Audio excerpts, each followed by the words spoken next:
They often say the greatest stories in pro wrestling are the ones that have a little bit of reality dusted into the mix. You can understand why if you know what you're seeing in front of your eyes actually happened or has taken in elements of the real world. It's easier to suspend your disbelief. It's what made the Bret Shawn feud so compelling. All that stuff with Edge, Matt Hardy and Lita. And of course, WWE is doing it right now with Brock Lesnar. They're trying to blur the lines between what's real and what's not, and between the performer Brock Lesnar and the human being Brock Lesnar. And you've got to admit, if nothing else, it is interesting. There's an intrigue that comes when you start mucking around with this kind of stuff. For all of these though, there is simply none better than what has recently happened with Daniel Bryan, because I think that Daniel Bryan now has the greatest comeback story in wrestling history. Why? Here's why.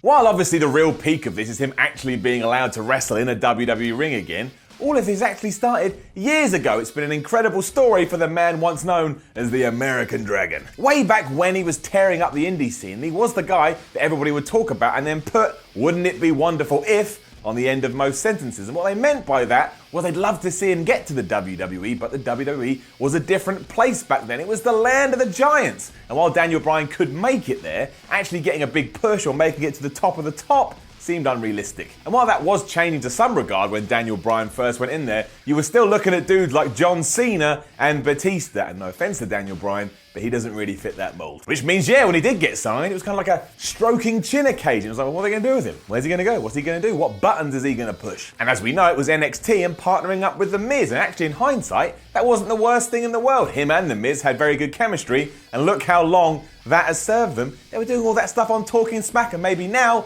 they can actually pay all of that off. And don't get me wrong, all that stuff with Michael Cole and Michael Cole calling Daniel Bryan a nerd and a geek and basically an idiot for liking wrestling was stupid, but hey, it's in the past, let's not worry about the past. This, of course, is where we arrive at obstacle number 2, if obstacle number 1 was Daniel Bryan's size. When the Nexus first debuted on Raw and they went to beat down John Cena on that now iconic episode, Daniel Bryan did indeed take a tie, or he took something and he choked ring announcer Justin Roberts. And unfortunately in the PG world of WWE, you can't do that. So he was fired. But Daniel, being the coolest cat in the world, told Vince McMahon over the phone, "Don't worry about it, Vinnie Mac. I can now go out onto the indie scenes and make even more money than I would have done if I'd stayed with your company." And right there, that's tick box 1, why everyone loves Daniel Bryan so much. What a wonderful thing to say to the chairman of the board. And what happened after this? Well, for reasons I still don't even know, WWE brought him back to be part of Team WWE at SummerSlam 2010 as they took on the Nexus. And there it is. There's comeback number 1. Straight away, people were blown out of their minds. Like, I can't believe he's back. After everything that's happened, slowly but surely, we all started to revere him. We started to enjoy Daniel Bryan. From this point on as well, it was kind of what everybody was expected. While he was used okay, he was never treated as a big star. And the only reason he got to cash in his Money in the Bank and win the damn belt is because Mark Henry got injured. That's what happened. There was never a plan, there was never an idea to make Daniel Bryan this really, amazing world heavyweight champion. They just said, well, look, Mark Henry's got injured, the Big Show can win it, then Mark Henry can attack the Big Show, and then, hey, as a little surprise, Daniel Bryan can arrive on the scene, cash in his Money in the Bank, because everybody loves that, which they do, to be fair. And yeah, it was fun to see him in this role, but it didn't take a genius to realise this wasn't what management had planned. Management preferred other wrestlers, and while they're sort of toy around with Daniel Bryan, other people were higher up in the hierarchy, and they were going to focus more on them. This continued on until WrestleMania 28 landed on our laps, and of course, Sheamus booted Daniel Bryan in the face within 18 seconds and pinned him to relieve him of that championship. And that's when all the madness started. This was meant to turn Sheamus into this great good guy, but instead, it just pissed everybody in the audience off because they all knew Daniel Bryan was a great wrestler and they wanted to see him have a great wrestling match. In short, they were so annoyed by Bryan's treatment that they revolted and they made their voices loud and heard in nearly every arena across the country, and sometimes even the world. And that is a huge comeback in itself. To get over that kind of booking and actually fly in the face of what this massive organisation wants is incredible. And usually when that does happen, it means you're toast, because if you put yourself in a position you're not meant to be, WWE simply goes, well, we can stop that. We have the power. And they tried, but they just couldn't do it. Hence a comeback. And it was all down to Daniel Bryan's genuine nature and his skill in the ring. People just wouldn't let it go. And because they wouldn't let it go, when we got to WrestleMania 30, we had that amazing culmination of all of this as Daniel Bryan held both world titles aloft after beating Randy Orton and Batista. Of all the people, Randy Orton and Batista. And let's not forget too, not only was he the most over guy in the company, but he was probably the most over guy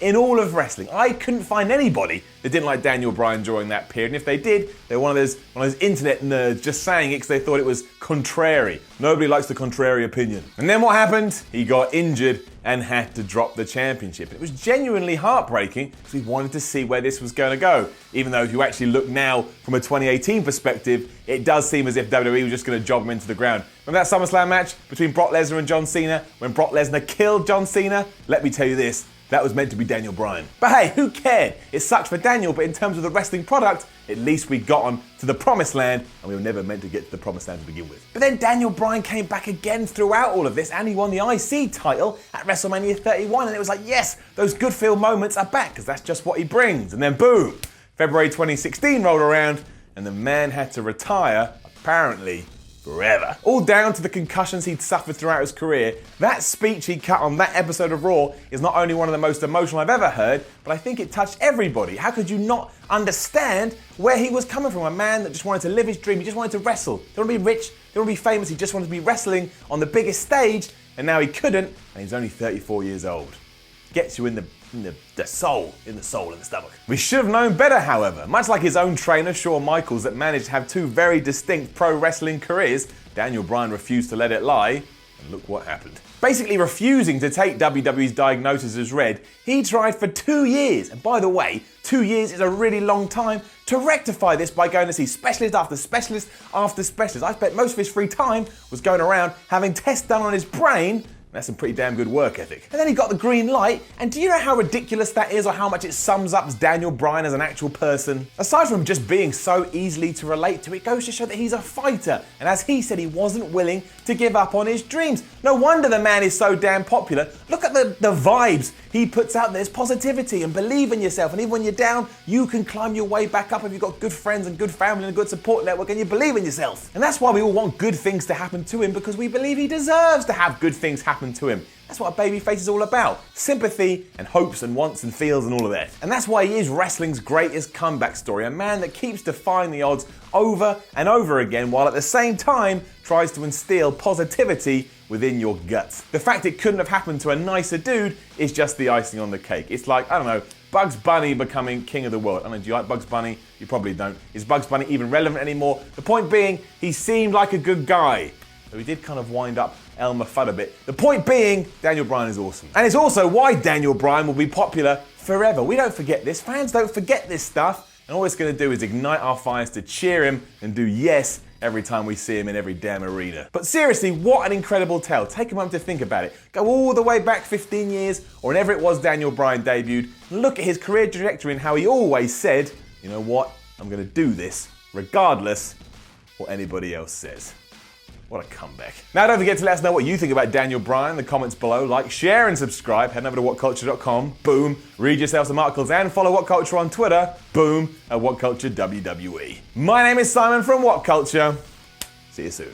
So, thanks for watching. Please feel free to click on any of these things around my head, or something terrible might happen to the dog. Too sweet me, bro. Traitor. Traitor.